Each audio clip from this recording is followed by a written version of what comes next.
क्या आपने कभी ऐसा भेड़िया देखा है जो शिकार करने की बजाय प्रवचन देता हो?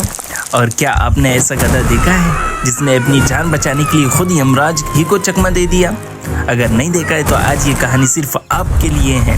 दिल थाम कर बैठिए, क्योंकि इस जंगल की सियासत में आज एक बड़ा धमाका होने वाला है। एक बहुत बड़ा और घना जंगल था। उस जंगल में रंगा नाम का एक भेड़िया रहता था। रंगा बहुत ही शातिर और लालची था, लेकिन समय के साथ ही उसकी उम्र बढ़ गई थी। अब उसके शरीर में उतनी फुर्ती नहीं थी कि वो भागकर हिरणों का और खरगोश का शिकार कर सके। कई दिनों तक भूखा रहने के बाद रंगा के खुराफाती दिमाग में एक योजना आई। उसने कई से एक सफ़ेद चादर और माला का जुगाड़ किया। उसने अपने माथे पर तिलक लगाया, गले में माला डाली और एक ऊंचे पत्थर पर बैठ गया। अपनी आंखें बंद कर ली।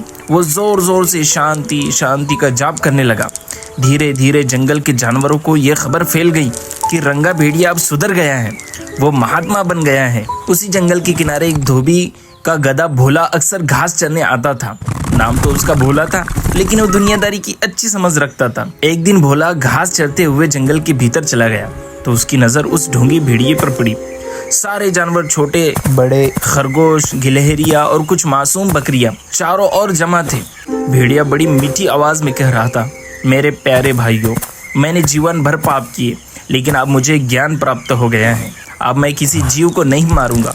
मैं केवल कंद मूल और घास खाकर अपना जीवन बिताऊंगा। जो भी अपनी समस्या लेकर मेरे पास आएगा, मैं उसे मोक्ष का रास्ता दिखाऊंगा। भोला गधा दूर से ये सब देख रहा था। उसने मन ही मन में सोचा, शेर अपनी खाल बदल सकता है, लेकिन अपने नाखून नहीं। ये भेड़िया जरूर कुछ बड़ी साजिश करने वाला है। भेड़िए की नज़र दूर खड़े तंदुरुस्त भोला गधे पर पड़ी। भेड़िए के मुंह में पानी आ गया। उसने सोचा, अगर इस गधे का मांस मिल जाए तो पूरे महीने के खाने का इंतजाम हो जाएगा। भेड़िए ने बड़ी ही विनम्रता से आवाज लगाई, वस्त भोला, तुम वहाँ दूर क्यों खड़े हो? आओ मुझसे आशीर्वाद लो। मैंने सुना है कि तुम बहुत मेहनत करते हो।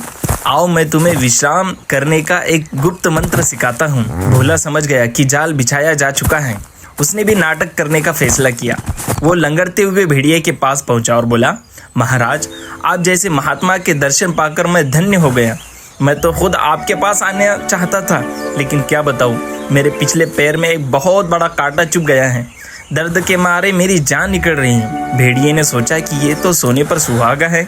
शिकार खुद चलकर मेरे पास आया है और लंगड़ा भी है, यानी भाग नहीं पाएगा। भेड़िए ने कहा, अरे बेटा, ये तो बहुत बुरा हुआ।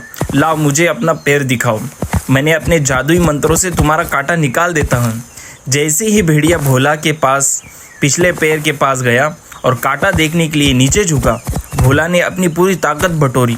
उसने अपने मन ही मन भगवान का नाम लिया और अपनी दोनों पिछली टांगों से भेड़िए के जबड़े पर एक जोरदार ढींचू वाली लात जमाई। धड़ाम से भेड़िया हवा में उछलता हुआ और सीधे एक कटीली झाड़ी में जा गिरा। उसके मुंह के 2 दांत टूट गए और उसके सफ़ेद चादर फटकर चितड़े हो गई। उसका महात्मा वाला ढोंग एक पल में उतर गया। भेड़िया दर्द से कराहते हुए बोला, ये तुमने क्या किया दुष्ट गधे?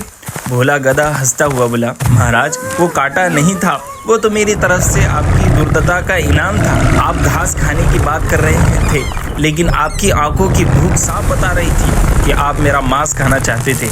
याद रखिए, भेड़िया अगर माला पहन ले तो वो साधु नहीं बन जाता। वहाँ मौजूद बाकी जानवर भी अब समझ चुके थे कि रंगा भेड़िया उन्हें बेवकूफ़ बना रहा था। सबने मिलकर भेड़िया को वहाँ से खदेड़ दिया। रंगा भेड़िया अपनी चोटें सहलाता हुआ दूसरे जंगल भाग गया और भोला गधा अपनी बुद्धिमानी की वजह से सुरक्षित अपने घर लौट आया। तो बच्चों, कहानी से हमको ये सीख मिलती है कि अपने दुश्मन पर तब भी भरोसा न करें जब तक कि वो पूरी तरह बदल न जाए। भारी पहनावे या मीठी बातों से उसकी नीयत का अंदाज़ा लगाना देना चाहिए। मुसीबत के समय घबराने के बजाय अगर दिमाग से काम लिया जाए तो बड़े से बड़े संकट को टाला जा सकता है। तो बच्चों, अगर आपको हमारी ये स्टोरी पसंद आई है, स्टोरी को लाइक करिए, चैनल को सब्सक्राइब करिए, स्टोरी को ज़्यादा से ज़्यादा शेयर करिए। जब तक के लिए टाटा, गुड बाय।